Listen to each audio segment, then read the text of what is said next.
Bonjour à tous et bienvenue dans Destination.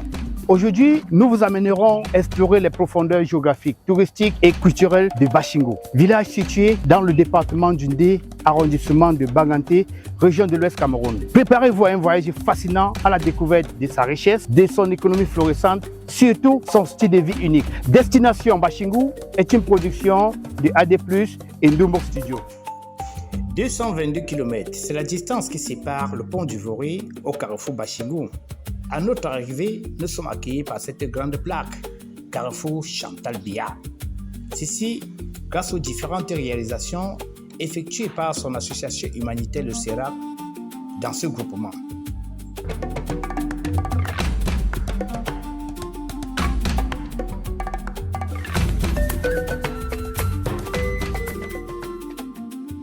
Le carrefour Bashingo est aussi considéré comme le centre commercial de toutes les activités économiques du groupement.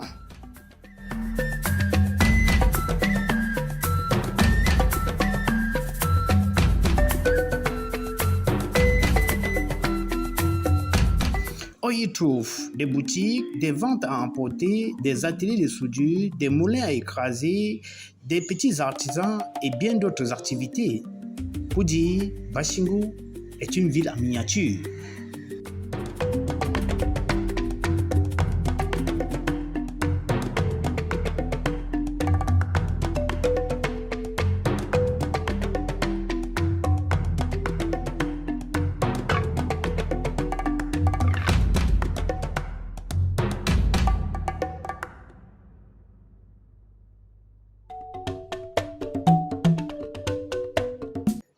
Pour mieux comprendre ces particularités, nous avons opté prendre rendez-vous avec Sa Majesté, le roi de Bashingo.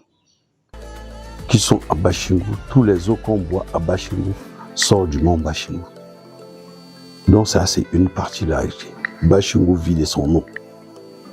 Bashingo, c'est un village où il a eu la chance de lever son petit doigt plus haut que tous les villages de l'Ouest.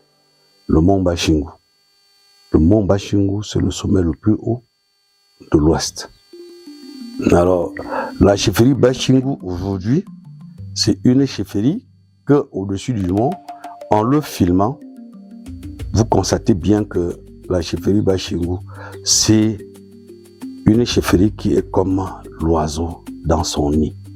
Parce que c'est l'une des chefferies qui reste dans sa forêt sacrée. Et qu'aujourd'hui, même la route qui entre à la chefferie n'est finie qu'à la chefferie.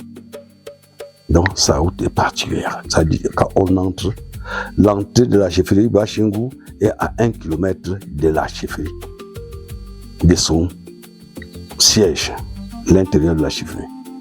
Bon, vous voyez, on longe ça à près d'1 kilomètre. Pourtant, dans beaucoup d'autres villages aujourd'hui, même en passant sur la route, la chefferie est là, en route. Alors, s'il faut connaître vraiment comment les villages étaient situés hier, comment les chefferies se trouvaient au cœur et cachées dans son village. Alors, c'est Bashingo qui peut montrer encore cette particularité. Auparavant, le nganchou, c'était un produit de la médecine africaine chez nous. Ça soigne beaucoup de maladies. Alors, la seule chose que les Bashingo ont constaté auparavant dans cette médecine, c'est que le nganchou, si quelqu'un n'est pas très fort, tu ne peux pas l'avaler, on ne peut pas extraire le jus de nganchou et tu bois. Parce que c'est plus piquant que le piment. Alors, qu'est-ce que les Bashingo ont fait? En ce moment, on cherchait comment faire pour que ça se consomme facilement. On a créé d'abord la sauce gluante, qu'on appelle aujourd'hui le cuit, et on mettait le nganchou dedans. Mais beaucoup de gens aussi, avec le fait que c'était gluant, quand on mettait ça dans la bouche, certaines personnes qui ne supportaient pas ce goût-là comme ça dit quelque chose qui est gluant, qui entre dans ton ventre, et ils refoulaient. Alors les Bashingo ont cherché, est-ce que ça peut se manger avec l'igname, avec le plantain, avec le macabo, et ils ont constaté que en faisant le couscous, et après bouffer avec le cuit, ça passait plus vite. Alors les Bashingou ont créé le couscous. On cuit. C'est bon. Voilà. Et en créant le couscous cuit, c'est vrai, ceux qui ont connu un peu les effets des mines, parce que ce n'était même pas encore le maïs à l'époque, auparavant, c'était les mines. Les Bafoussam connaissaient aussi le couscous, mais eux, ils mangeaient avec les légumes. Les Bashingou ont donc on mangeait le couscous avec l'on cuit, et ça a plu aussi aux Bafoussam. Ils s'y sont lancés et ils ont appelé les légumes à côté d'un cuit, le kiepou, un peu comme la viande d'un cuit, quoi. Voilà. La grotte de 9 chambres, c'est d'abord l'historique de cette grotte. C'est d'abord un très grand lieu sacré du village Bashingou. Le prêtre de cet endroit s'appelait Nzaep, dont c'est un grand notable. L'un des notables qui contribue à l'arrestation même du chef à la chefferie Bashingou, Papa Nzaep, donc celui qui veillait sur cette grotte. Et cette grotte a 9 chambres. Alors, lors des troubles, les premières guerres mondiales, c'est dans ces grottes que les Bashingou se cachaient. Une partie des Bashingou, bien sûr, parce que le mont Bashingou déjà, on appelle ça le sommet du bonheur parce que toutes les guerres, les Bashingou montaient, restaient sur leur mont. Alors quand l'ennemi arrivait, étant au-dessus du mont, et ils montaient toujours avec les pierres. C'est pour cela qu'autour de ce mont, vous voyez beaucoup de cailloux. Quand les Bashingou montaient avec les cailloux, l'ennemi voulait s'approcher, on lançait, on descendait juste les cailloux et ça les dispersait. Donc, et la grotte de 9 chambres, là-bas, les gens se cachaient. Comme c'est aussi au pied du mont Bashingou, le mont Bashingou qui produisait le brouillard, faisait que quand on entrait dans la grotte, le brouillard empêchait la vue de l'entrée. Il n'y avait que les Bashingou pour savoir qu'il y avait une porte pour entrer là-bas. Et quand ils entraient, les ennemis venaient et ils ne pouvaient pas les voies d'entrée. Alors, la même chose, même sur le mont Bashingou. Le mont Bashingou, c'est un lieu sacré. Il a sa grotte. C'est-à-dire, les Bashingou connaissent la porte qu'on entre dans le mont. Vraiment, quand je dis entrer dans le mont, c'est entrer dans le mont. Et je connais un ami français qui peut certifier cela. Et quoi, il a déjà dit ça à beaucoup de personnes parce que je l'ai introduit dans le monde. Bashingou, un jour, il a été surpris. On est monté sur la colline, il pleuvait et après je lui ai dit allons nous abriter. Il s'est retrouvé dans le mont, on s'est baladé à l'intérieur et après on est sorti.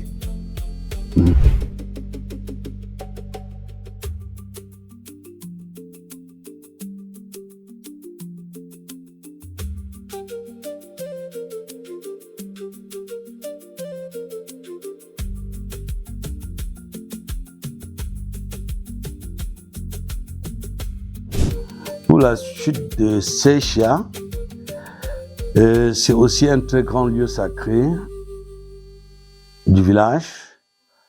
La chute de Secha vient avec Menchumbu parce que le chef Bashingou étant un grand chasseur, un grand guérisseur, vous savez, en temps normal, on n'a même plus seulement à expliquer aux gens. Secha, c'est un lieu sacré. Nous sommes ici à Secha, qui est un lieu sacré. Oui. Pourquoi Secha est un lieu sacré? Quel est le rôle de Secha? Secha, c'est un lieu sacré de paix et de justice intérieure. Ce qui veut dire que Secha, le lieu sacré Secha, est là pour défendre les faibles. Quand vous avez un problème et que vous êtes innocent, vous vous plaignez à Secha, Secha défend votre cause. Mais garde à vous si vous êtes coupable avant de venir vous plaindre. Secha ne vous reconnaît. Donc pour te dire, Secha, c'est un couteau à double tranchant. C'est un couteau à double tranchant. Est-ce qu'il est autorisé à tout le monde d'entrer? Non, non, non, non. Il n'est pas auto. Il y a les initiés. Nous sommes là aujourd'hui juste parce que ce n'est pas traditionnel. Il y a les initiés qui amènent les gens à danser le sacré. Bon, comme ce n'est pas un événement traditionnel, on peut visiter sans problème. Juste visiter. Ok. Juste visiter. Ok. Oui, oui. C'est pour cette raison que j'ai été courageux de vous accompagner. Quelle est la particularité de ces chats? En ce qui concerne la particularité de ces chats, c'est un lieu sacré qui ne manque jamais de l'eau. Que ce soit une saison sèche prolongée, l'eau est toujours là. Et généralement, les gens viennent de partout pour venir se laver ici, pour prendre leur bénédiction. Ok. Oui, oui. Voilà un peu la particularité de ce lieu que je connais bien. Sur le plan touristique, Bassingo regorge plusieurs sites pouvant accueillir et héberger plusieurs personnes. Des plaines, des collines, des monts, des plateaux et bien d'autres choses, parmi lesquels ce magnifique chantier. Et pour comprendre les dessous de ce gigantesque projet, nous avons fait le chemin retour jusqu'à Douala, la capitale économique du Cameroun, pour rencontrer le promoteur. En ce qui concerne le tourisme à Bassingo, il n'a fait aucun doute que Bassingo est une mine d'or en termes des lieux touristiques au Cameroun et en Afrique en général. Donc, nous attelons à valoriser ces sites touristiques-là afin que n'importe quelle personne qui aimerait bien passer un moment assez chaleureux, assez décontracté, puisse avoir comme destination Bassingo, puisque c'est un village prisé en ce qui concerne le tourisme en fait dans le monde entier.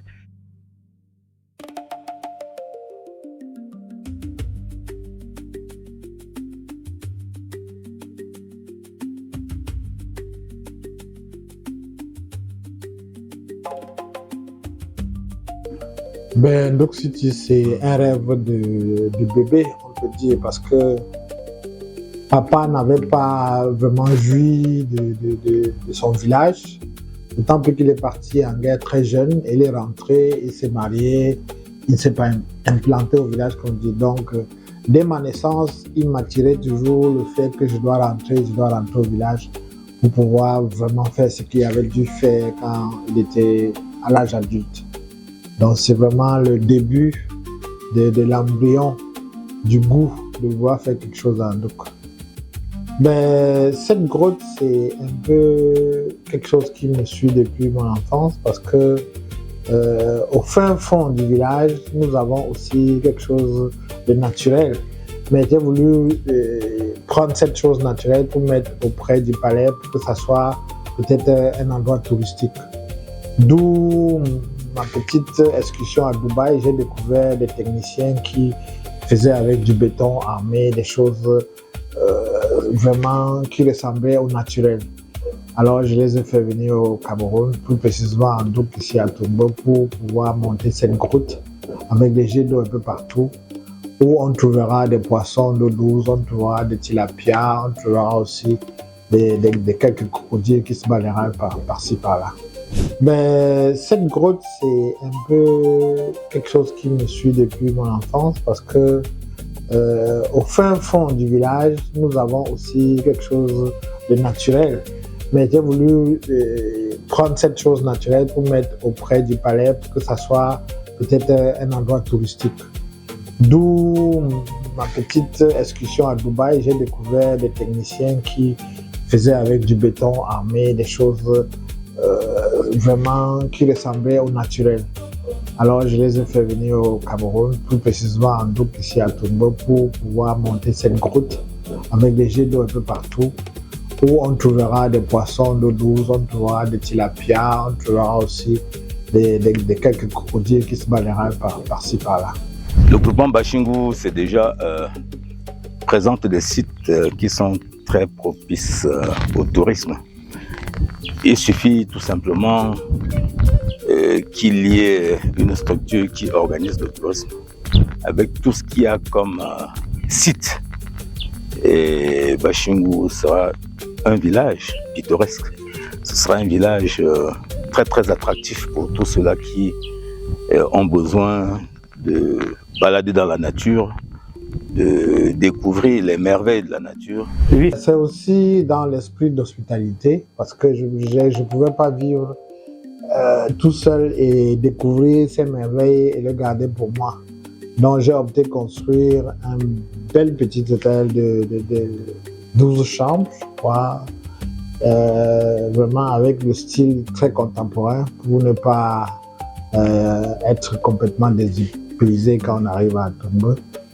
Et néanmoins, à côté, vous avez vu, il y a des villas pour les familles qui pourront passer leur séjour en double ici sans problème, faire des cours, faire des emplettes même, parce qu'il y a un centre commercial qui est prévu aussi pas loin, du côté des 4 Dions là-bas, et pouvoir y vivre sans vraiment avoir beaucoup envie d'aller au centre-ville de Bamako ou quelque chose comme ça. Voilà.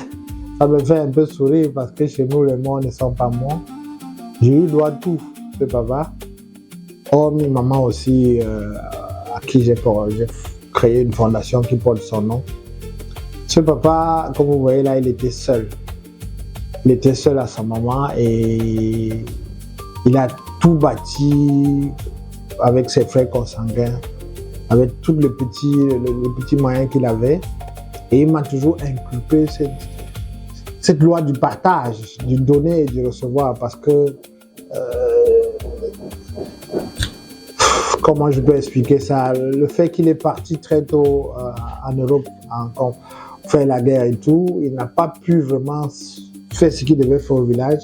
Et il m'a inculqué ça dès mon bas âge, de faire ce qu'il aurait dû faire, parce que c'était un peu son rêve aussi de ramener toute la famille au village autour de lui, créer ce que je suis en train de créer là. Et là, c'est pourquoi je lui rends hommage avec sa tenue d'ancien combattant qu'il avait ramené. Et là où il repose, ça serait un sanctuaire aussi, parce que c'est quelqu'un qui aimait beaucoup le rassemblement. Et il m'a donné le goût du musée. Comme il était chez les Blancs, il m'a donné le goût de ne pas toujours faire des choses sans laisser des traces. De découvrir tout ce qu'il y a, comme tout ce que nous avons. Des chutes, on en a. Des grottes, on en a. Des monts, on en a. Je crois que Bashingo à lui seul représente tout ce qu'il y a comme village touristique pour l'ouest du Cameroun. En Douk City, pour être honnête, il y aura un peu de tout. Parce que vous voyez, dans les bas-fonds, il y a un projet de pisciculture multirace qui va s'étendre sur tout le long du bas-fond là. Et un peu plus haut de l'autre côté, en allant vers Balengou, il y aura des pistes d'équitation, parce que j'ai la chance d'avoir des amis qui sont dans l'administration. L'ancien préfet du Ndé, qui est aujourd'hui dans le nord là, à Tinière, m'a déjà fait des propositions des chevaux, que j'ai pu faire ce qu'il fallait pour que ça puisse arriver dans le délai qui suit. Donc l'équitation, la pêche, et il y aura aussi ce qu'on appelle le cross-country. Je ne sais pas si vous avez vu les motos quad, qui sont commandées d'Espagne, les motos 4 roues motrices. Donc on va faire des choses quand même assez...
On ne peut pas parler de l'économie des Bashingo sans parler de l'activité pastorale. Une activité qui est menée par les frères Bororo installés à Bashingo depuis près de 60 ans.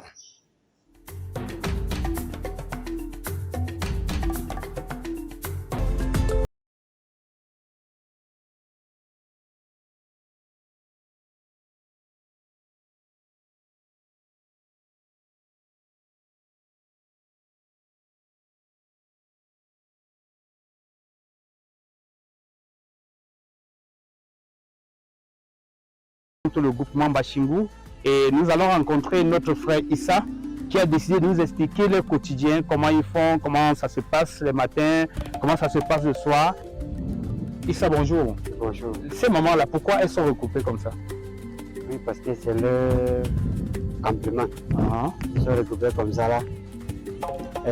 Maintenant, comme le soleil sort, oui, ils sont recoupés pour se coucher comme ça, non? Oui.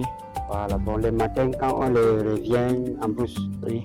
Maintenant, on avait d'abord attaché le petit veau, oui, oui, et dans la soirée.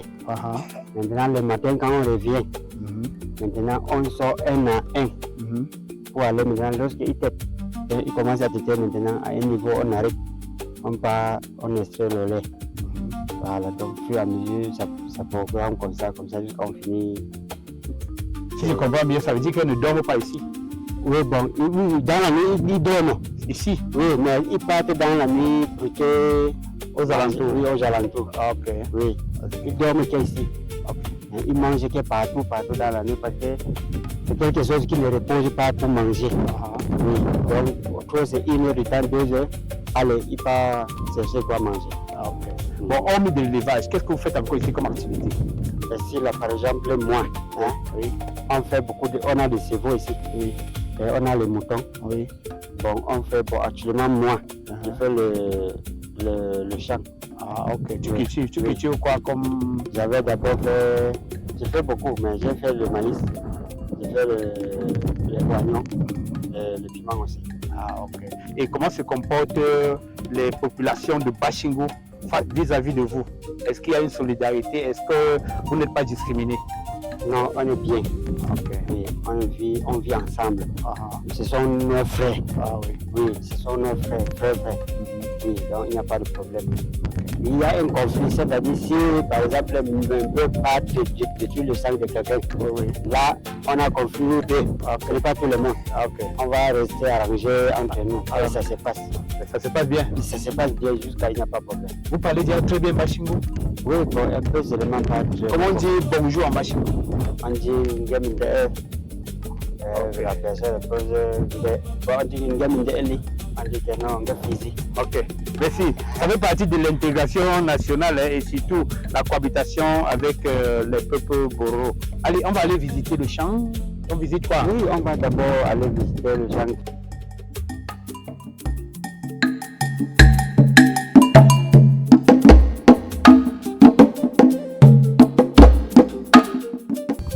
Issa, on parlait du champ. Ici, c'est quoi? Le champ de quoi? Ça, c'est les oignons. Les oignons? Oui. Mais malheureusement, on n'a pas... Oui, ils sont là-dedans parce qu'on n'a pas le temps pour... Bon, donc, c'est troisième récolte ici, là. Oui, bon, je n'ai pas pu enlever. Ça, c'est les oignons rouges? Oui. Ok. Ok. Oui, c'est ça. Et vous cultivez combien de fois par an? Une seule fois par an. Une fois par an. Vous pouvez avoir, quand la récolte peut faire combien de paniers, combien de tonnes, combien de... Oui, parfois ça donne 20 sacs. 20 sacs? Oui. Ah, ok. Parfois ça donne, si ça réussit, à partir de 20-30. Et si ça échoue comme j'avais fait cette année, j'ai échoué un peu. Et ça m'a donné 3 sacs.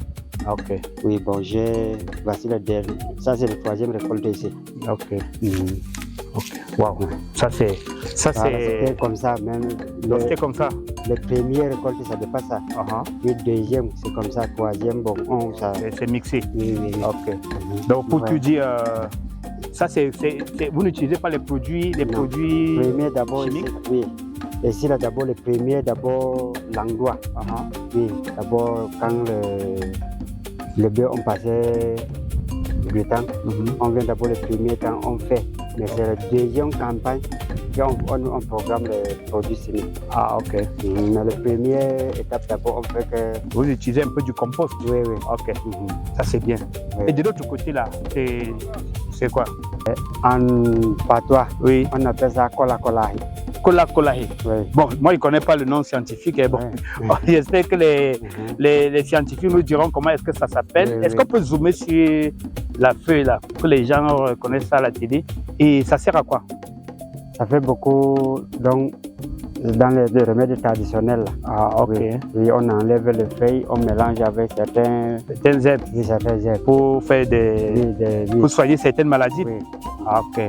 Donc, pour tout dire, vous faites de l'agriculture, de l'élevage et vous faites aussi un peu de médecine traditionnelle. Oui, oui. Ok. Ça soigne par vous, même il y a le bas-ventre, même les typhoïdes. Ah, ok.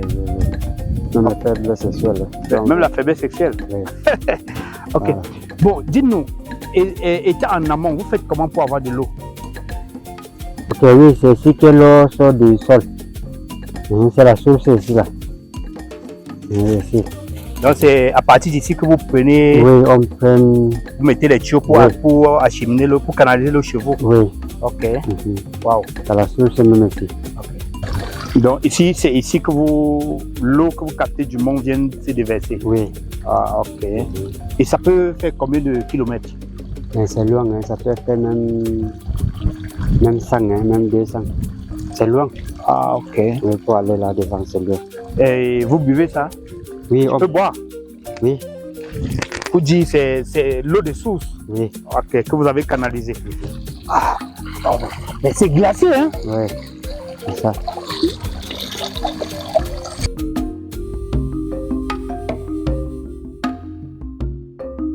Ok, nous sommes toujours dans le campement Mbororo chez mon frère Issa, qui a décidé de nous accueillir chez lui. Et nous trouvons qu'il y a des enfants ici qui vont à l'école. Bonjour. Bonjour. Comment tu t'appelles? Aboubakar Sidiki. Aboubakar Sidiki. Tu fais quelle classe? Je fais CP CP. Tu fais quand où? à l'école catholique de Bashingo. Et tu vas à l'école tous les jours à pied ou tu pars avec la moto ou à cheval? Je pars avec les pieds. Tu pars à l'école à pied tous les jours? Oui. Ok, mais c'est à peu près, on peut dire 4 km. Hein? 4 km qui pratiquent. 4 aller-retour, ça fait 8 km tous les jours, de lundi à vendredi. Et c'est difficile pour toi d'aller là-bas, d'aller à l'école tous les jours comme ça? Ou tu es à l'aise? À l'aise. Tu es à l'aise comme ça? Oui. Ah, ok, merci. Hein? Merci. Beaucoup de courage. Ici, c'est la chambre des étrangers. Issa, tu nous donnes ça pour la nuit? Oui. Et au milieu de nous, est-ce qu'il y a des gens qui viennent souvent passer le temps avec vous? Oui, il y a les gens. Il y a les étrangers qui viennent. Oui, pendant les vacances, même c'est ça que temps, ils viennent ici, là, ils dorment. Il y a même les blancs qui venaient ici, là. Ils dorment ici. Ils nous gardent beaucoup de choses. Oui, ils nous donnent souvent le sel avec les... Quand on tombe, ils donnent tous les chevaux, là. Oui. Ah, ok. Ok, donc la chambre ici, c'est la chambre des étrangers. Ok. Je vois une radio là. Oui. C'est pourquoi? Oui, c'est Oma qui fait ça. Hein. Oui, c'est un Ivoirien qui est venu un temps avec un Ivoirien? Oui. Il est venu à Bashingo? Oui. Ils sont en train de visiter, quoi.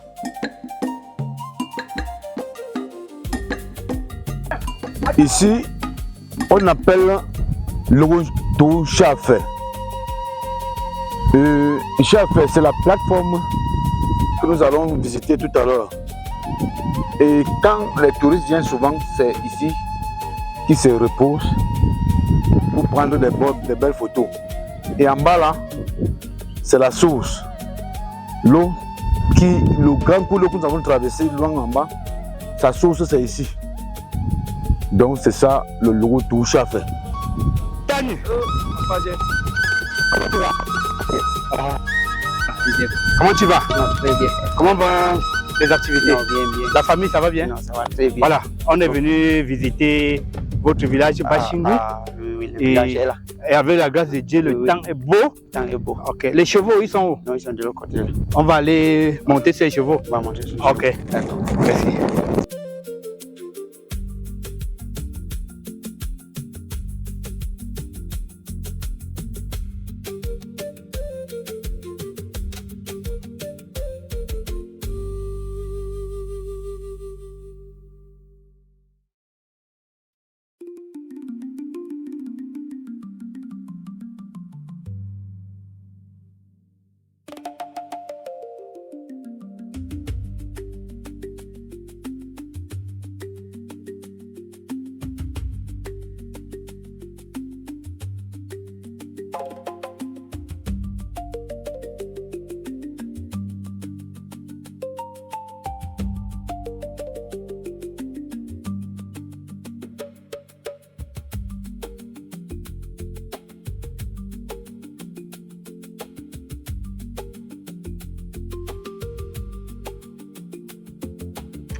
Ok. Ça, c'est la mosquée. La mosquée. C'est la mosquée. Comme la mosquée là, Oui. est-ce que c'est tout le monde qui vient prier ici? Est-ce que toute la communauté Boro de Bashingo vient prier ici? Oui, pendant la fête, ils viennent prier ici. Dans la fête de Ramadan, la fête du montant? Oui. Ok, ils viennent prier ici. Mais vous, particulièrement, vous venez ici tous les jours Tous les prier jours. ici, 5 fois par jour? 5 fois par jour. Ok.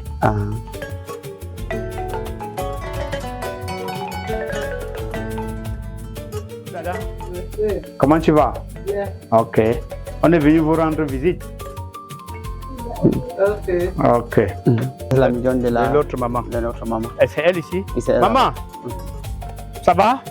Bonjour. Bien. Ok. Faut saluer là-bas. Faut dire bonjour à tout le monde. Bonjour, bonjour. Oh, ok, ok, on va. Merci, hein. Là, ça c'est bien, hein, c'est beau ici. Beau. Et nous découvrons que Bashingo, c'est, on peut dire, l'un des plus beaux villages du monde. Hein. Du monde. Ah, ok. Oui, oui, oui. C'est la maison de visiter.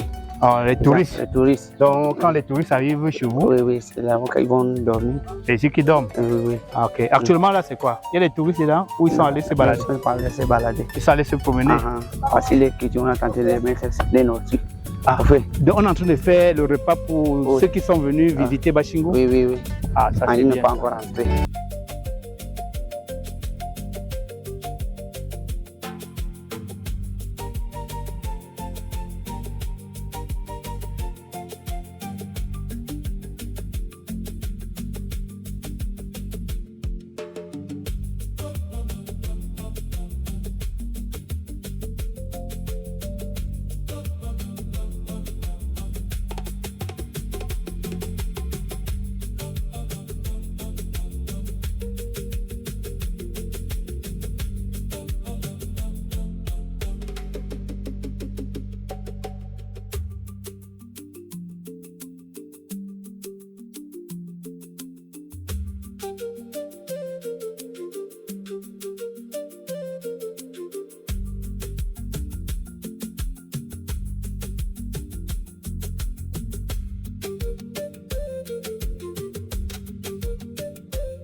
Nous sommes ici à la chefferie de 3e degré de Tchungbe à Bashingo. Vous allez constater que la communauté est aussi importante que dans d'autres communautés du Cameroun. Et la particularité de Bashingo, de cette communauté, c'est que le chef de 3e degré, il est le premier chef de 3e degré du Petit Djindé. Et il est le représentant de tous les Bororo de Bashingo. Ça, c'est sa petite cour. Que nous avons beaucoup apprécié. Nous avons été très bien accueillis. Et ensemble, on va dire bonjour à tout le monde, comme ça. Bonjour. Oui, nous sommes à Bashingo et c'est très beau. Hein? C'est très beau. Nous invitons tout le monde à venir visiter la chefferie de 3e degré de Tchungbe. Ça, c'est à Bashingo.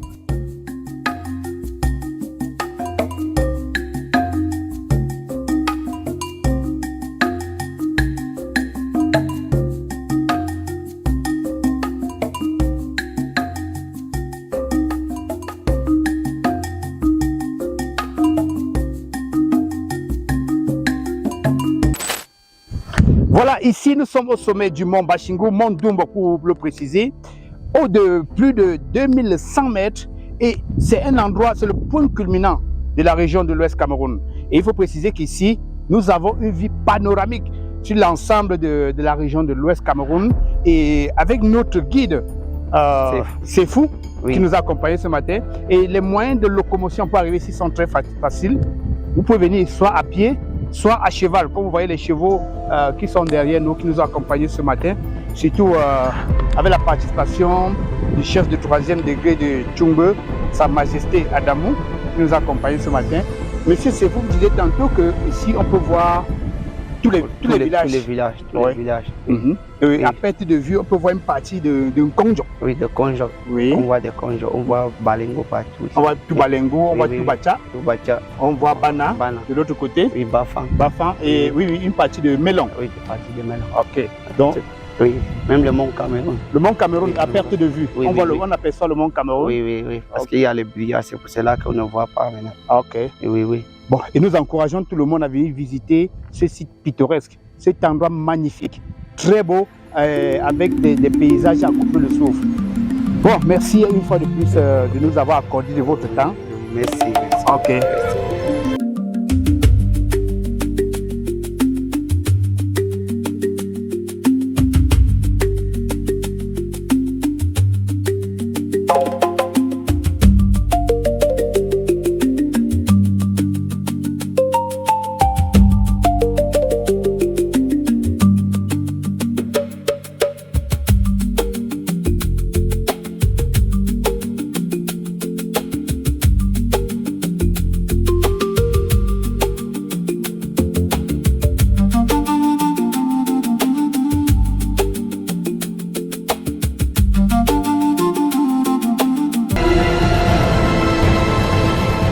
L'agriculture fait partie des activités importantes du village.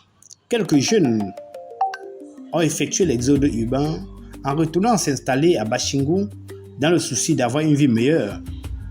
Principale cible, la tomate.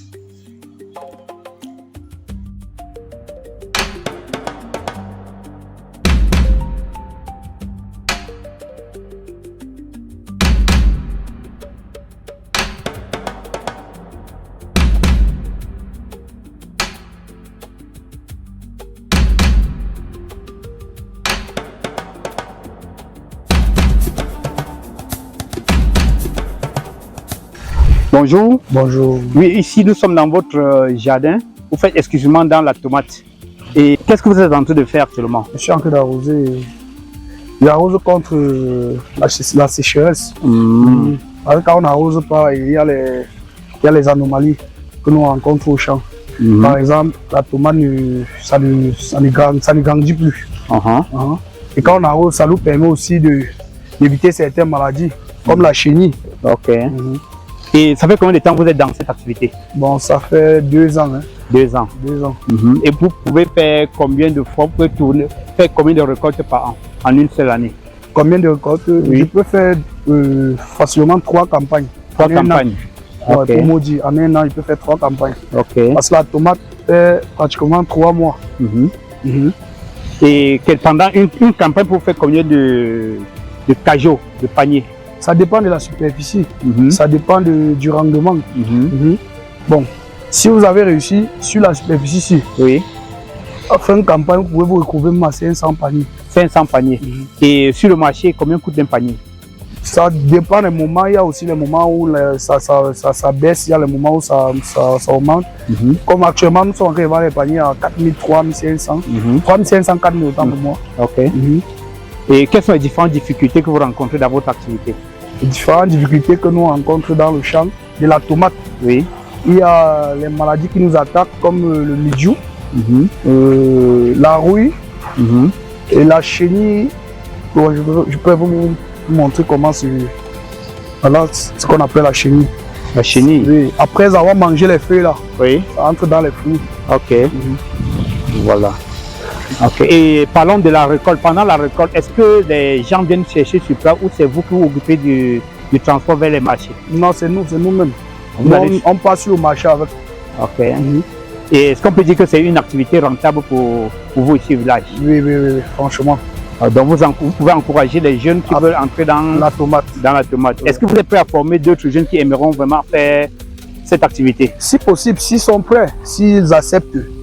Parce que c'est beaucoup de travail. Oui, quand on dit accepter, quelles sont les conditions? Il faut venir vivre au village. Vivre au village, être sur place et être décisif et aimer ce que tu fais. Parce que c'est un travail qui est un peu difficile, quoi. Il faut se lever tôt le matin. Parce qu'il y a des produits qu'à partir de 10 h, nous on ne pouvait plus toucher. On ne peut plus toucher, on ne peut plus mettre au champ. On ne peut plus appliquer ça sur la plante. Ok. Nous sommes en train d'assister actuellement à la récolte. C'est une équipe ou c'est la famille? Non, pour le moment, présentement, je n'ai que la famille. Je n'ai pas encore les moyens pour faire une équipe. Ok. Oui, mais c'est un projet. Ok. Si Dieu le veut. Mais c'est la fin. Oh, je vous ouvre ces paniers pour que vous allez un peu déguster avec la famille pour les fêtes, quoi. Ok. Ça, c'est la tomate de Bashingo, hein? Ouais, merci. Merci aussi. Ok. Ça, c'est la tomate bio, hein? Ok. Bon, merci, hein? De rien. Prochainement. Prochainement aussi. Du courage. Merci. Ok.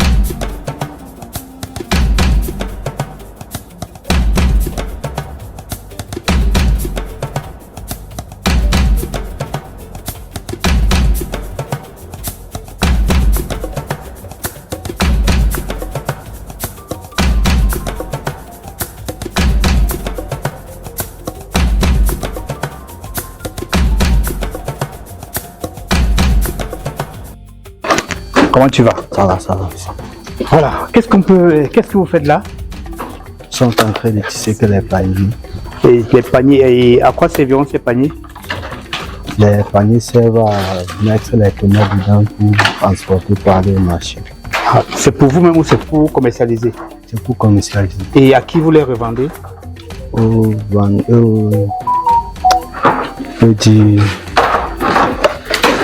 jardiniers. Les jardiniers qui font les tomates. Rien que les tomates? Les tomates, tout. Même aussi les piments. Même les piments? Et vous pouvez faire combien de paniers comme ça par jour, en une journée? Ça dépend aussi d'heure qu'on est au travail. Parfois, on peut faire même plus de 150 paniers par jour. 150 paniers par jour? Et un panier coûte combien? Parfois, on vend un panier à 250, ça varie aussi de la saison. Bon, ça veut dire qu'en saison sèche, c'est moins cher ou c'est plus cher? C'est moins cher. Moins cher en saison sèche et plus cher en saison pluvieuse. Ok, ça c'est bien ça. Voilà. Vous voyez, nous sommes à Tumbe et ils font exclusivement dans la confection des paniers pour livrer aux vendeurs de tomates et de piments. Ils viennent chercher ou bien vous partez les livrer? Parfois on part les livrer et parfois ils viennent les chercher. Et les coûts à la livraison, c'est le même prix qu'à la commande? Non, ce ne sont pas les mêmes prix. Ils nous lancent seulement les carburants pour qu'on puisse un peu... Les Bashingo étant considérés comme de grands guérisseurs, on ne peut passer ici sans parler du Kungan, qui est une danse mystico-religieuse exceptionnellement réservée pour les initiés et qui ne sort que pour des événements ponctuels bien programmés.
La migale est souvent considérée dans la tradition bamileke en général comme une boussole unidimensionnelle, celle qui dit toujours la vérité.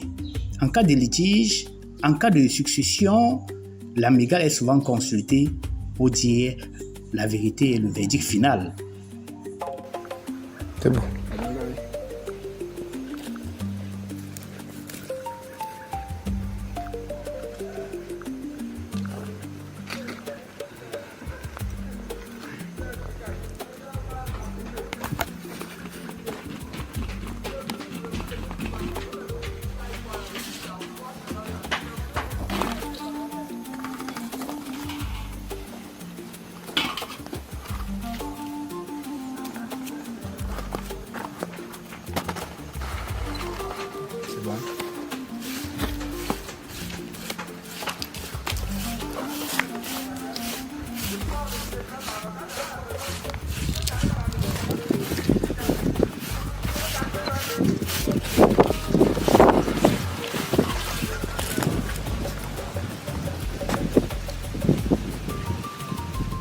La lecture du message transmis par l'amigale est une autre école à part, réservée essentiellement aux initiés.